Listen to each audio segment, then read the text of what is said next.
Engaged na ang content creator na si Malupiton at ang kanyang longtime jowa na si Joy. Naglabas kasi ng travel vlog ang social media star sa kanyang YouTube channel na may title na Will You Marry Me? Sa naturang vlog ay binalikan ni Joel Rabanera, o mas kilala bilang si Malupiton, ang tamis ng pagsasama nila ni Joy bilang magkasintahan ng 10 taon. Isinama din niya sa kanyang vlog ang maikling bahagi ng kanyang sagot sa naging panayam sa kanya sa Tony Talks.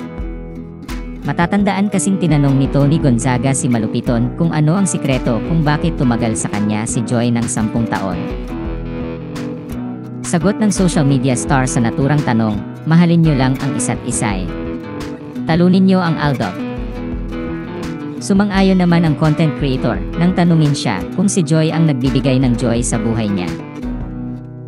Siya din ba ang nagbibigay ng joy sa buhay mo? Yes.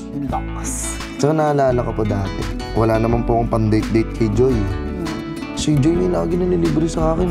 Alam niyo bakit may trabaho ko? Wala akong may libre sa kanya kasi wala natitira sa akin. Nahihiya na nga ako sa kanya eh.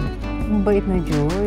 Tapos minsan po pag ano, Siya nang lilibre. pag wala akong pamasahe, magugulat ako. Iiwanan niya ako ng pera dun sa bag ko or sa wallet ko. Sabi niya, sabi mo yan. Sabi ko, para saan to? Hindi, pang gastos mo yan.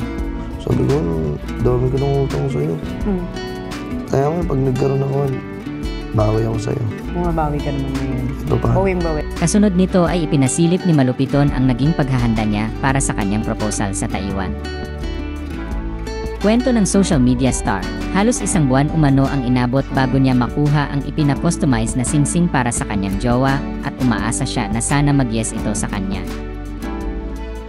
Kaya sa huling araw nila sa Taiwan ay pumunta sila sa isang sikat na tourist spot at doon ay ipinalipad nila ang lantern na may nakasulat na kahilingan nila.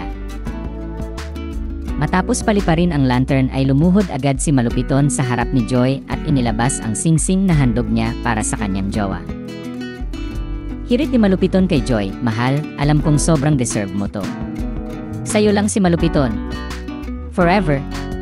Will you marry me? Naging emosyonal naman si Joy nang hingin na ni Malupiton ang kanyang palad, dahilan upang ibigay ang matamis na oo niya sa kanyang nobyo. Sa ngayon ay mayroon ng mahigit 180,000 views at mahigit 1,000 comments ang vlog ni Malupiton sa YouTube. Samantala, sa comment section ng naturang post ay inulan ng mga pagbati mula sa mga taga-suporta niya matapos matunghayan ang isa sa hindi malilimutang tagpo sa buhay niya.